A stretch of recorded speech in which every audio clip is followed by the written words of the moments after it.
Ready? Okay, go. That's brilliant. That's...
I'll find out.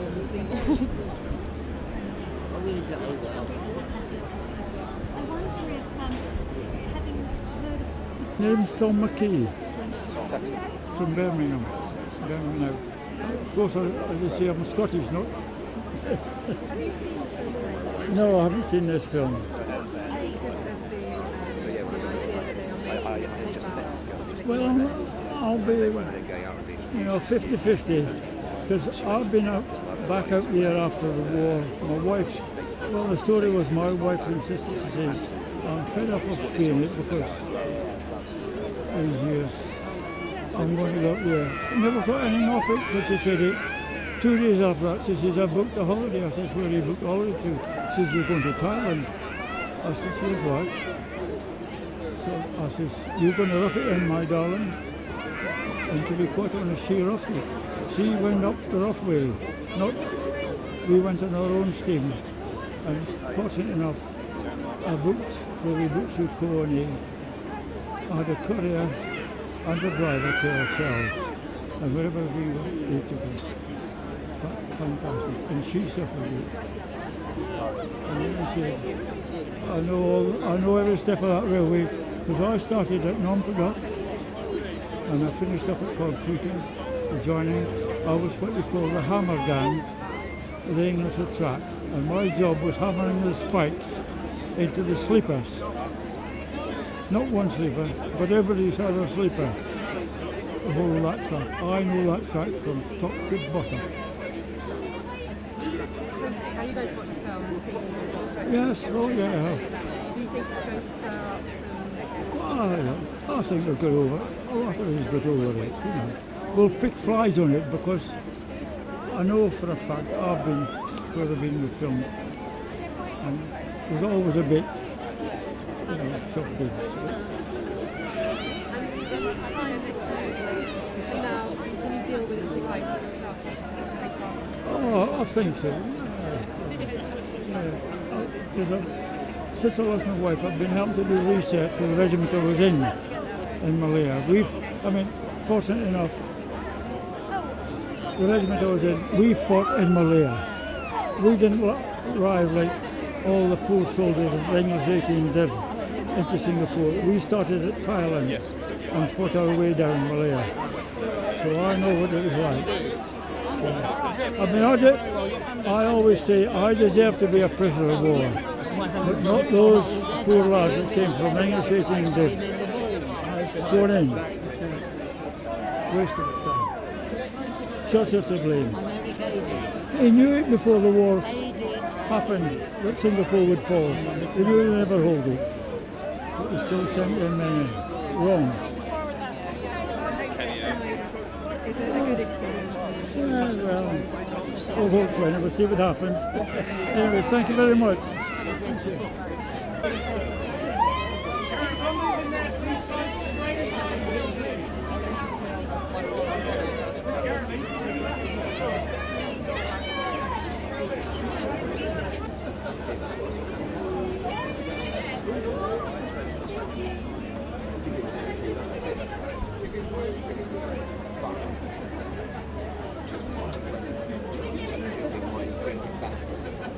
From the dead, you know, in some way. I might ask him about that.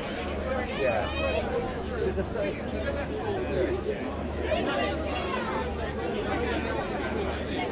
Yes, that's it. Yes, that's right. He said he had to shed a tear.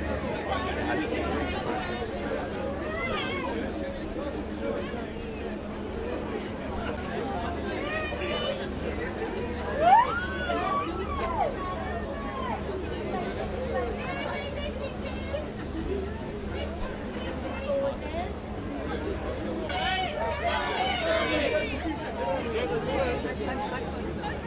Hey guys, how are we doing? You alright? Nice to meet you. How you doing? Not too cold. Yeah, that's right. So this is a story that we've seen it touched on. Is it something that you knew a lot about? No, not really. And you know, I kind of, I don't know, kind of nerdily have a bit of an interest in that period of history, and I didn't really know much about the fall of Singapore and you know the terrible atrocities that happened on Death Railway. You know, I think it's we all seem quite familiar with the war crimes that were committed in Europe, you know, the Holocaust, and here's something on a huge scale that actually seems to be kind of missing from our public consciousness. So in Australia, they have a day dedicated to it, and we don't really seem to know a lot about it. So that's why I think it's so important that we get the story out there. Tough things. Yeah, very, yeah.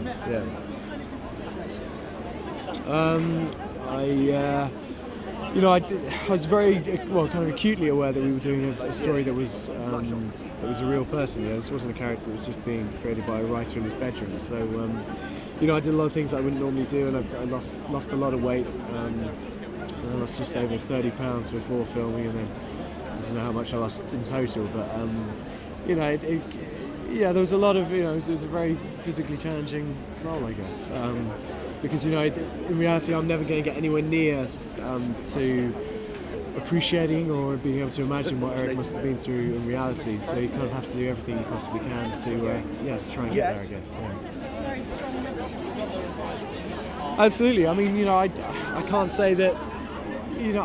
This is what's remarkable to me. I don't know if I would have been able to forgive someone for that long. It's incredible that Eric did. He spent 50 years imagining how he's going to murder this man, and then met him, and right up to the second that he was going to meet him, was fully ready to murder him. So it's incredible.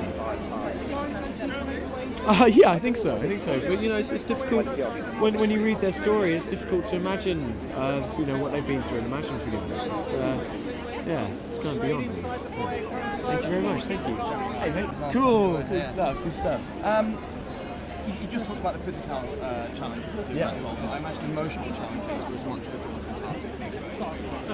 Yeah, I mean, absolutely. I mean, I'll be careful of sounding pretentious here because, of course, I can't even get close to imagining what Eric went through. You spend a year of your life trying to know someone better than, as well as you possibly could, and you really, you try and put yourself in that position. And I kind of spent huge amounts of time on my own and to get that kind of solitude, and I spent weeks and weeks and weeks of just kind of locking myself away and not eating very much and kind of losing the weight and getting into that headspace, which is means I was kind of left with a huge emotional connection, and the fact that when I heard that Eric had passed away just before really the film was able to be shown to him, it was a very emotional time. But his wife's here, and Patty, who I'm in regular contact with, and is a truly remarkable person. And I think was just wearing a dress with bits of Eric's kilt.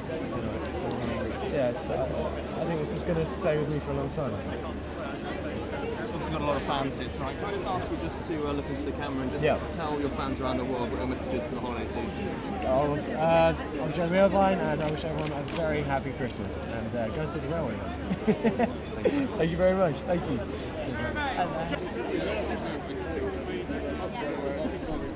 Well, yeah,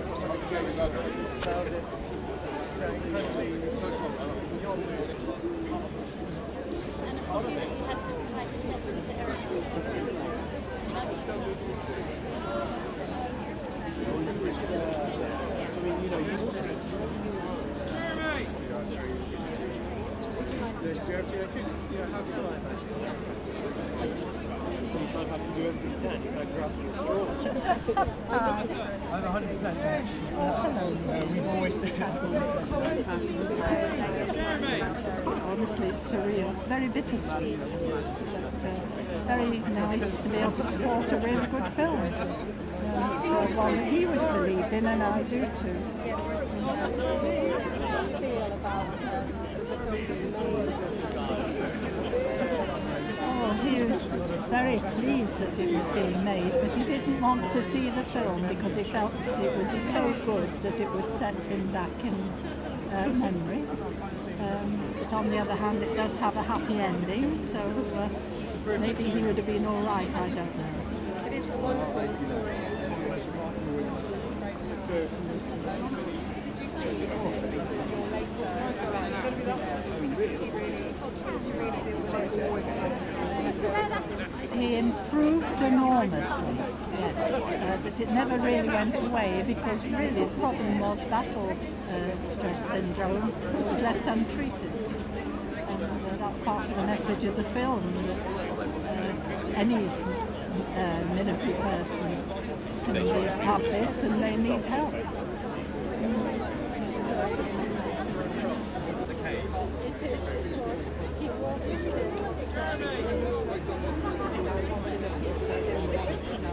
How does it feel to have that?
Very well. How are you? I'm not.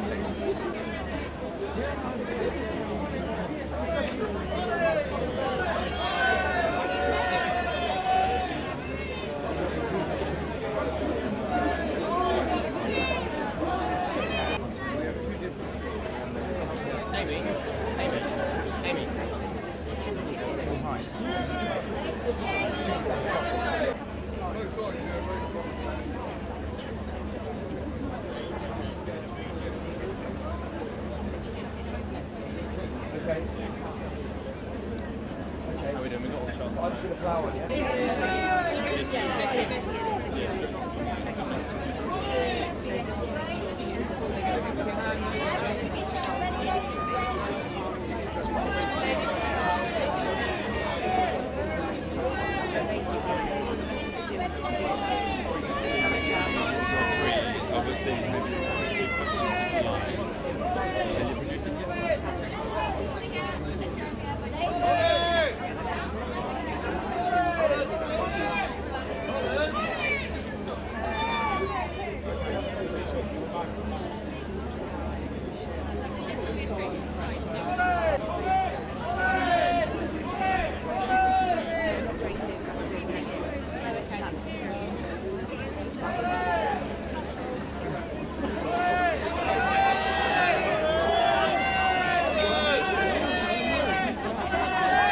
Okay, thanks very much. Do you want to be lifted on? No. Hello, how are you? This is Phil.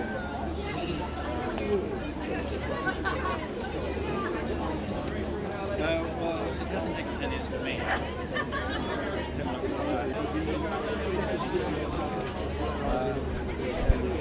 The real Eric was going I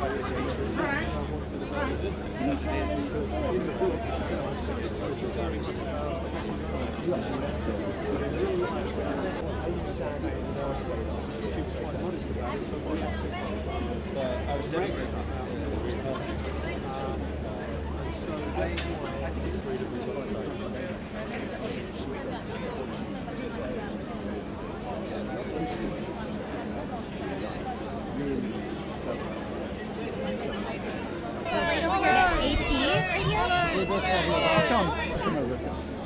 Hello. I'm Nikki, nice to meet you. Nice to meet you. I always imagine it's harder to play a real life person anyway, but to play a real life person that's been through something like this, how was that a balancing act for you? Well, there is a balance because there are obviously pressures, and obviously there's a very specific remit on what you have to do. But at the same time, you also get an unusual amount of help. You know, if you're playing Hamlet, you don't have a real Hamlet there to study and to ask questions of. And so all the research I needed and all the understanding, all the things I needed to get my imagination going, came straight from Eric, and he was extremely trusting and very, very lucid, and very courageous really in sharing what he shared. So the pressure, I would say, was balanced off with a very, very enriching source of information. And did you and Jeremy consult on how he would play the younger version of Eric and also you? Yes, we did. We got together, tried to make some decisions. Eric is Scottish. We are not. We had to make a decision on whether it was helpful to the film for us to make that leap, and whether one of us or both of us would, would be good enough to make that authentic. But I think more importantly, I think it was having our encounter with him in common. I think meeting Eric together was the thing that probably united us, most effectively. And just very quickly, finally, it's a wonderful story of forgiveness. How forgiving are you? Well, I don't really know how to answer that, because I think it depends on individual cases. I think forgiveness is one of those things that's very, very easily suggested. It's all the great teachings would probably recommend it. How do you achieve it? I've never been tested the way this man has, and I have absolutely no idea what I'd be capable of under these circumstances. Thank you very much. Thank you. Colin, hi, I'm Joel from Royce. It's nice to meet you. Nice Finally to got meet you because I missed you at the Winter White Gala. Oh, I'm sorry. Taylor Swift. How much pressure did you really feel in taking on this role, both at the outset and then obviously through the actual scenes themselves as well? Well, there's certainly pressure because we do films for all kinds of reasons. They can be simple entertainment. They can be there as escapism. They can be there to examine the human condition. They can be there as adventures or shock, all kinds of things. But with a story like this, I think it's about something very, very, very important that happened to an individual, which has implications for thousands of people. people who went through it, their families, and it's not, I don't think, told as broadly as it should be. And so I think that given what it cost this man to write his book, and what it cost him to resolve things the way he did, we didn't want to be the ones to disappoint at this stage of the storytelling. On the other hand, you have a real person that you can interact with, and so there's a great deal to be gained from the fact that it's real as well. Sorry, we're going to have to go and do a live. I'm sorry. Okay, can you come back? Well, hopefully. Well, hopefully. But you've had to go.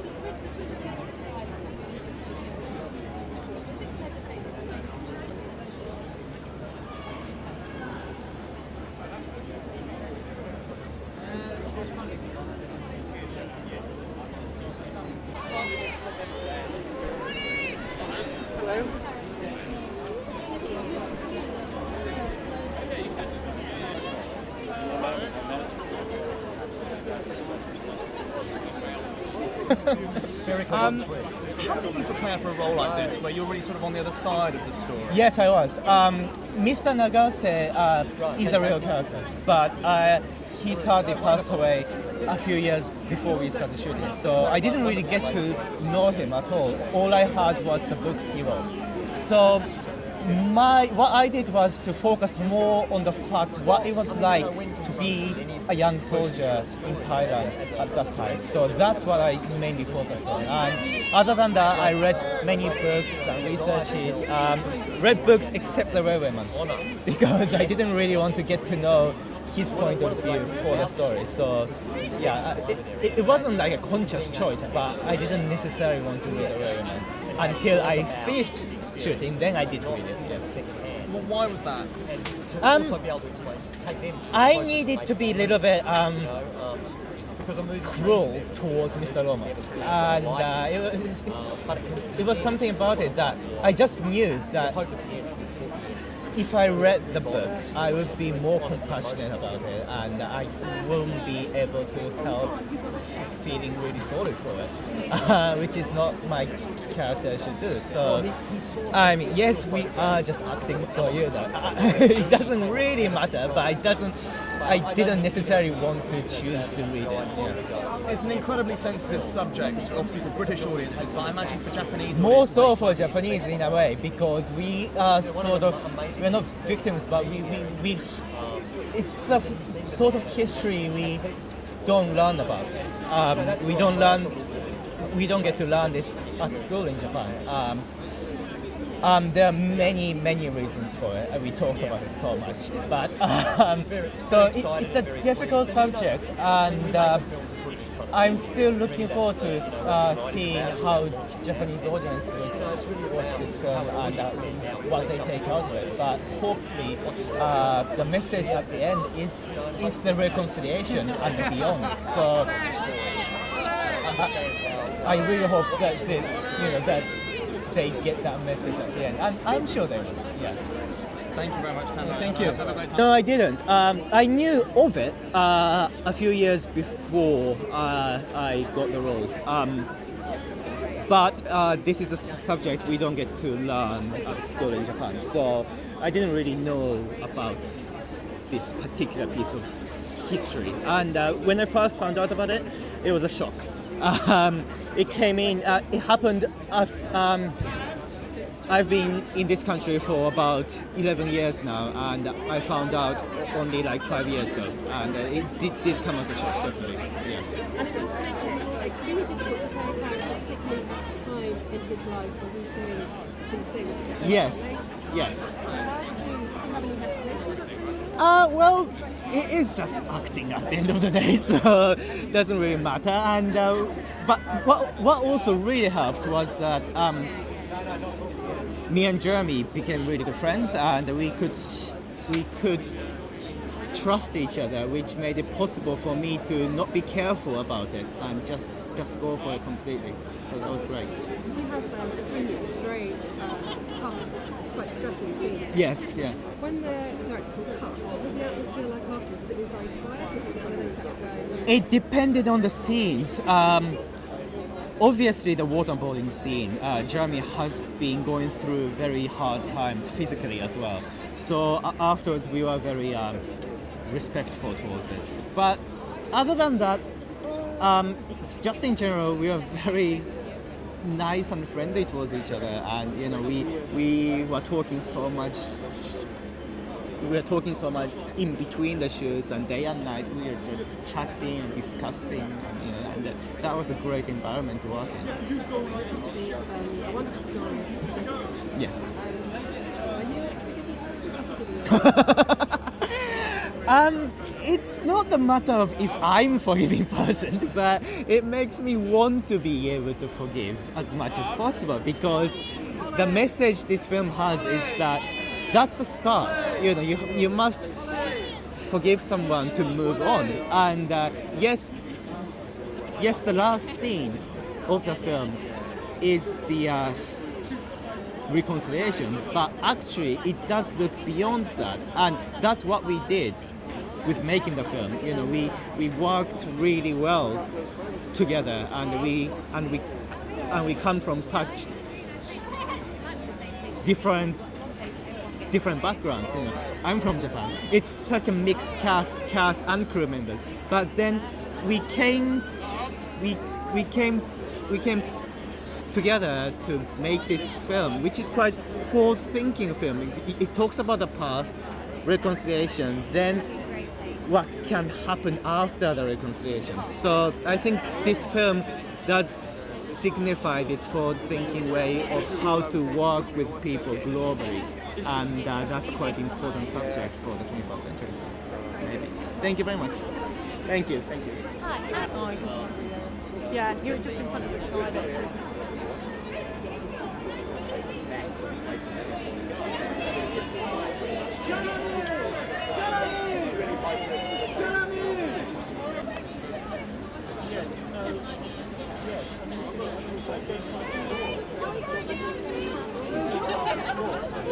We can sit together. Yeah.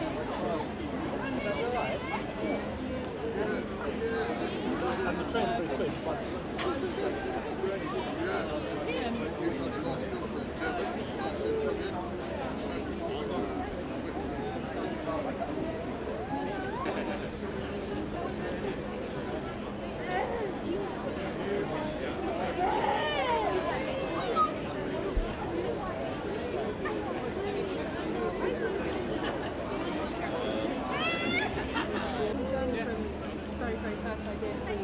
Yeah, I wasn't involved in that. It was a long journey in the sense that it took a long time to get the script right and what have you. But I didn't come on board until about 4 years ago, and you know, and then I cast Colin very soon after that, and then the whole project sort of took off. Well, you know, Colin was very much in discussions with him about who to play Paddy. You know, he'd become very good friends with Nicole, and I'd always wanted to work with Nicole. And Nicole immediately understood the emotional landscape of the film, and so, you know, she was absolutely the right person to cast, and does a wonderful job in the film. So there's a whole, there may be a whole kind of second wave. Yeah, the younger version. Yeah, the war years. Yeah. Yeah.